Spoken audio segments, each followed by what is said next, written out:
Hi everyone, welcome to Northern Zen Yoga. My name is Sandra, and in this video we're going to talk about a simple sequence of movements you can do to prep your body for going on a hike or a walk. So a lot of people have messaged me and said, I feel like I need to stretch or I need to move a little bit before I begin my walk, and maybe even afterwards as well. And so what can I do besides going into one of your classes and doing an hour-long yoga practice? So what I've decided to do is just show you a few movements you can do in order to prep your body and get it ready for going on a walk or even going on a hike. So let's look at the basics of getting the upper body moving. Now, when we walk, obviously we're swinging our arms, so we want to get those shoulders and our back muscles loosened up a little bit. One of the movements that I recommend that you do, if you're not going to do a full yoga practice every day, is at least to do the 6 directions of the spine to some degree, whether just a quick sequence or to spend a little more time and do it several repetitions. The reason for this is that when you first get out of bed, you've been laying in bed for a long time, you're going to notice immediately, things are a little bit tight. Maybe your neck is tight, maybe your shoulders are feeling a little bit tight, your back is a little tight. So the 6 directions of the spine, whether you're going for a walk or not, is the perfect way to get the upper body loosened up. So let's just go through the basics of this. And I'm going to do it a couple of times, but you can repeat this sequence as often as you like, whether you do it for 2 minutes or for 10 minutes. It is a wonderful way to just get everything from the hips up loose. So let's begin in a seated position. So what you want to do is you want to get nice and comfy, and you want to find your easy pose. This is my easy pose. This is what it looks like. But for you, it might look a little different. Depending on your level of flexibility right now, there is no wrong way to get into easy pose. Easy pose for you might look a little more like this. And this is what mine looked like when I first started yoga. I was pretty tight in the hip joints and in the knees. And this is about all I could do in order to get into easy pose. But if you're really, really tight in the knees, more so than even that position, your easy pose might look a little bit more like this. And perhaps even you can't even manage to cross your legs. This can also be your easy pose. If this is what it feels the best, that you can feel your body's working a little bit, but you're not feeling any pain in the joints, any serious discomfort that's going to disrupt you, then this is what it is. It is what it is. So let's get into our easy pose. Sitting up nice and tall, and try to lengthen up your body through the spine. Don't try to lift up the shoulders in order to feel like you're getting length. Just sit up straight. If you like, you can push into your thigh muscles just a little bit, just to get that spine straightened out a bit. Now, of course, if you're just getting up in the morning, this might not feel too comfortable. So just get into the place that you can at this point. Relax your arms down by your side, and you can even do this sitting on the edge of your bed. That's another option.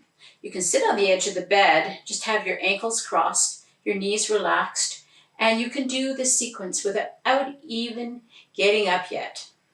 So let's just inhale, raising up the arms as high as we can without scrunching the shoulders up. So we're just raising the arms up toward each other. If you can touch your fingertips together, fantastic. If not, no big deal. Then we're going to exhale and bring them back down again. Inhale them up and exhale them back down again. We're going to do this again for a couple of times. We're going to look up as we inhale the arms up, looking upward toward the ceiling. And on our exhale, we're going to drop our chin to our chest, feeling a stretch in the back of the neck. Inhale the arms up, look up. Exhale, drop your chin to your chest. And we're going to stop here, and we're just going to allow the hands to hover just above the bed or the floor.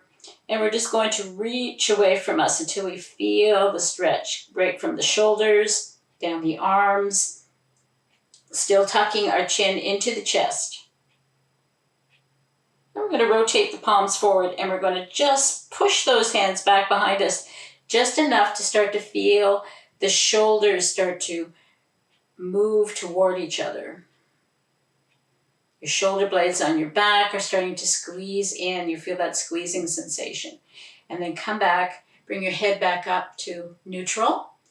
And we're going to inhale the arms up again, but this time on our exhale, we're going to drop our right hand down toward the floor, and we're going to just stretch the left arm across our head, or as high, if you're only up to here, just tipping a little bit just to get a stretch up the side of the body. So we're just moving the spine in a little bit of a tilt. The hand that's on the floor, you're going to push that into the floor, and then you're going to press the opposite bottom cheek into the floor. So in this case, it would be your left cheek, and we're just going to push the right hand into the floor and the left cheek into the floor. Inhale slowly, bring that hand back up, and exhale the left hand down now. And we're going to take the stretch on the other side, pushing our right bottom cheek into the floor and our left hand into the floor. And you're going to feel a lovely stretch right from your right hip up to your armpit. Inhale, coming back up again. Let's do that one more time on each side. Inhale, back up. Exhale, drop the hand.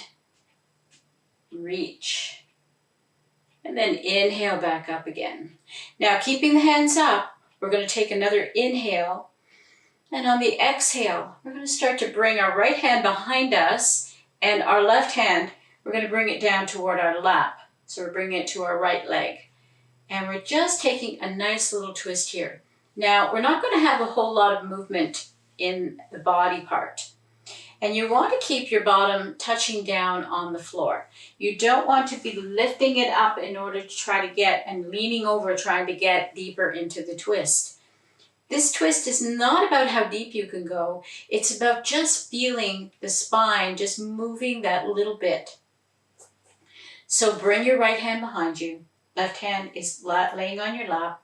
And we're just going to gently push the right shoulder back. And if your neck allows, you're going to start to look in that direction toward the right shoulder. Just take your head as far as it feels comfortable. You don't want to feel any extra overstretching here. And then we'll slowly come back to center. Inhale, raise the arms up, exhale. This time bringing the left hand behind and the right hand down onto the lap. And the same thing, we're just gently pushing that shoulder back until we feel that nice little rotation of the spine, and then turning our chin in that direction as well. And then slowly come back to center. Inhale the arms up, and on the exhale, we're going to reach down toward the floor. And we're going to start walking the hands away from us. Now, if you're in a position like this, where your legs are way out, you're going to come down and you're going to bring your hands down beside the feet or in between the legs, depending how far out you are. And you're just going to think about pushing the belly down between your thighs at this point. Same thing if you're out here. Just think about pushing your belly down. Don't push your head down. And once you get to the place where you have to stop, then you can let your head relax down. When you come back up again, you're going to use the floor to help push you back up. Gently push you back up again. Inhale the arms up. So if you're sitting more like I am right now, you're going to exhale, bring the hands down and walk your hands away from you, letting your belly come down toward the floor. Then you're going to start to bring your forehead toward the floor. So we're just getting a little bit of a curve happening in the spine in this direction. Pushing into the floor and walking the hands back to come back up again. Once you've done that, inhale back up, exhale. This time we're going to bring the hands behind us. Fingertips touch down onto our mat, onto our cushion, onto our bed, whatever we're sitting on. And then we're going to start to squeeze the shoulder blades together. So make sure you're still lengthening through the spine and you're not hunching over too much. You straighten your body up, pull those shoulder blades in. Opening up the rib cage and bringing the rib cage back a little bit so that it's moving within the thoracic spine area, which is the area where your rib cage is attached to. Bringing those shoulder blades back, squeezing together as much as you can. Inhale, push into the floor and lift your chin up toward the ceiling. And on your exhale, just let your head relax back as far as it's comfortable doing. Push into the floor and take a few deep breaths here. Feel your ribs open up. When I first started doing this particular movement, I could really feel my ribs opening and moving out as I took that inhale. Now I don't feel it quite as much because they're much looser than they were then. So let's inhale and exhale. One more inhale, nice big one. And as you exhale, release everything, come back up, bring your chin down. Inhale, reach up toward the ceiling as high as you can. Try to bring your palms together. If you can't quite make palms together way up here, start to bring, by bending the elbows, start to bring the hands down until you can meet the hands together, fingertips touching. And then we're going to start to press the palms together. But if you're up here and you can touch fingers together, same thing applies. You're going to start bringing the hands down and start to press palms together, coming all the way down into the Anchala Mudra. Namaste. So that's the 6 directions of the spine. You can do that a couple of times. You can do that for 15 minutes if you like, whatever your body feels like it needs. Only thing I'm going to suggest is that if you do one round of it with your legs this way, then you should do another one with the legs in the opposite direction. So whatever heel that you had closer to your body, you're going to flip it around. And if you had your legs like this, you're going to move them like that, and so on. Just so that the hips are in a different position and get that forward folding happening in the different configuration than you originally had. So that's the part that you can do just to get the body woke up, just to get the body moving, get your shoulders and your back all loosened up, ready for your walk. But what about the hips? So we're going to stand up and we're going to do a little work on the hips. If you like, in order to go and transition from your sitting to your standing position, you can go into downward facing dog. So hands are down by the shoulders, underneath the shoulders. Fingers are slightly turned toward each other. We tuck our toes in and we start lifting our tailbone up toward the ceiling and pushing against our palms. Bring your head back between the arms. And you can stay here and breathe a little bit. You can start to walk your dogs, waking up the hamstrings if you like. Or you can just look toward your hands and begin to walk forward, trying to stay in contact with the floor. So if you can't keep contact with the floor for very long, make sure you have a block nearby. The reason being is that the block is now your tool to bring the floor closer. You get the same benefit as pushing your fingers down into the floor. The difference is, if you can't quite make it there yet because your hips are still tight, you've just raised the floor up to meet your fingers. So in that position, once you get here, you found that you had to start letting go of the floor pretty early. Then just grab your block and find a level. You can even add a second block if you like to be able to get yourself in a position to come into the forward fold. And we're going to just relax our knees a little bit. So no straight legs here. Relax your knees. And if you want, you can even bend your knees a little bit more if that helps you contact with your block. So your block has lots of sides, but if you can handle touching down to the floor, you're just going to hang here for a second. You'll notice you'll feel the hamstrings stretching. This is what we're going for. So even if you're up here, high up here, and you're feeling those hamstrings working, then you're doing it. If you're not feeling, and you're way up here, and you're not feeling any of the hamstrings working at all, then you need to start to lift your tailbone up toward the ceiling. As soon as you do that, you're starting to pull on the part that connects up into the pelvis of the hamstrings. So instead of tucking your tailbone, start to lift your tailbone up toward the ceiling, coming into the forward fold. It will also help you go into the forward fold a little deeper. So once we're here and we're hanging out, we're going to relax the knees, and then we're going to try to straighten them up a little bit. Relax the knees, try to straighten them up a little bit.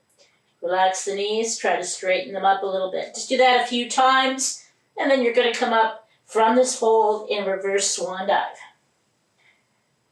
Now, it's important to keep the torso nice and straight as you come up, instead of curling up the spine, as you probably heard some yogi instructors tell you. Too much weight is being exerted on certain vertebrae, especially if you're not in really, really flexible condition.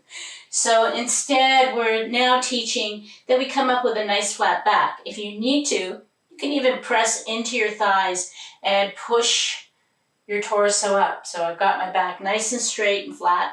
No curling, no rolling.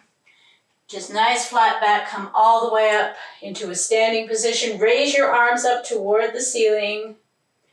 And then we're going to take a step back into warrior one. So just a big step back, plant your foot down. Make sure you can plant your heel down. If you draw a line down the middle of your mat, one foot should be on one side and the other foot should be on the other side of that middle line, so that your hips are facing forward. There's no torquing happening in your spine. You feel nice and comfortable. If you have a hard time balancing here, there's nothing wrong with being closer to a wall and putting a finger on the wall to help you find your balance. If you need to, you can't find a wall, but you have a chair handy, the side or the back of the chair might be a good option for balance every time you feel like you're going to lose your balance. So that big step back is only as far back as you can comfortably, and just maybe feeling a little bit of a stretch in the back of the leg and connecting with the floor. If you have to have your heel off the floor to get your leg back, then you need to just bring that leg a little bit more forward until you can plant the heel down. So from here, we're just going to put our hands on our hips, and we're just going to rock back and forth into our movement here of our hips, side to side, a little bit forward and a little bit backward. So the action is mostly happening in the front leg, so you might just be straightening your leg a little bit, bending it back again, moving side to side. Just getting those hip muscles warmed up a little bit for our walk. All of the action in a walk is down here in the hip area. We throw our leg out, we plant our foot down. Our hip is taking the shock of that foot plant coming down and up the leg. So we're going to just wake up these muscles by just wiggling them a little bit back and forth. Tuck your tailbone, push your tailbone out. Just getting the hip joint warmed up. Let's inhale and straighten the front leg, and exhale, coming down toward the leg in a forward fold. And of course you have your block here, you need it for support.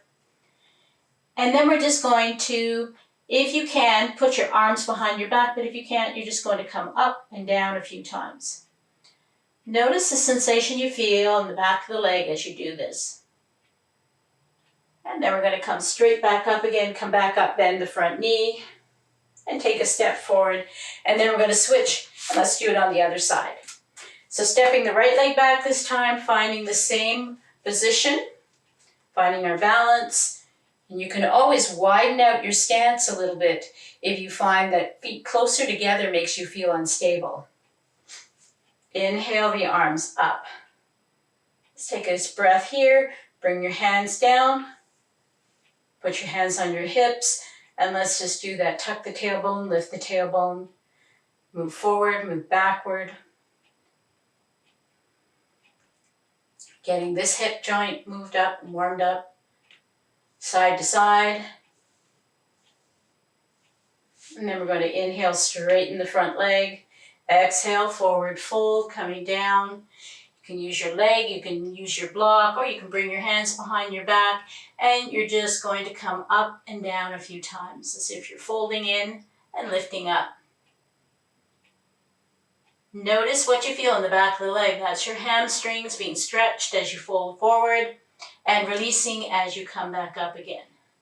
Inhale up and take a step forward and just stand for a moment in mountain pose.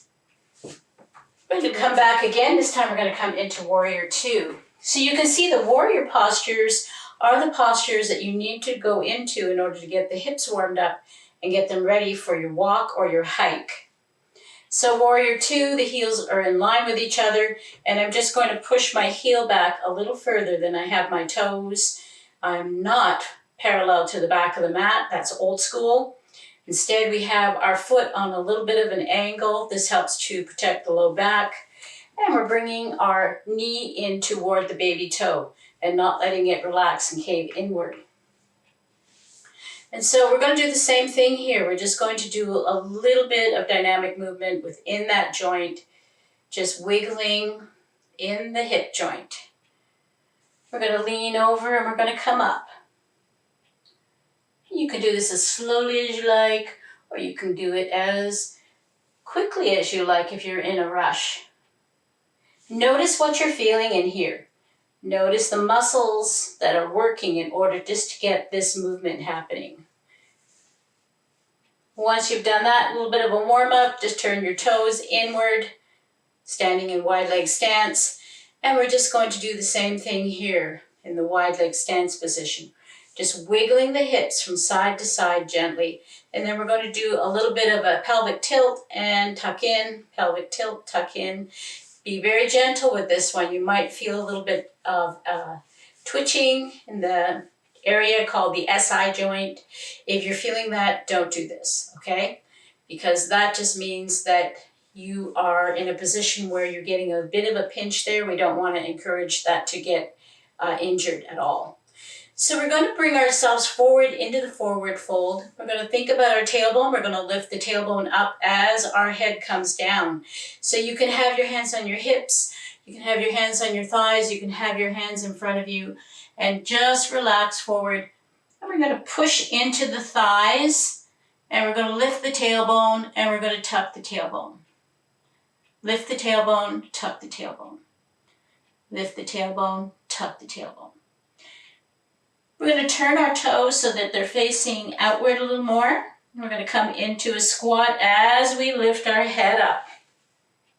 So we're in a squat now. We're just going to go up and down in that squat just a few inches. So inhale up, exhale down. Just a little bit.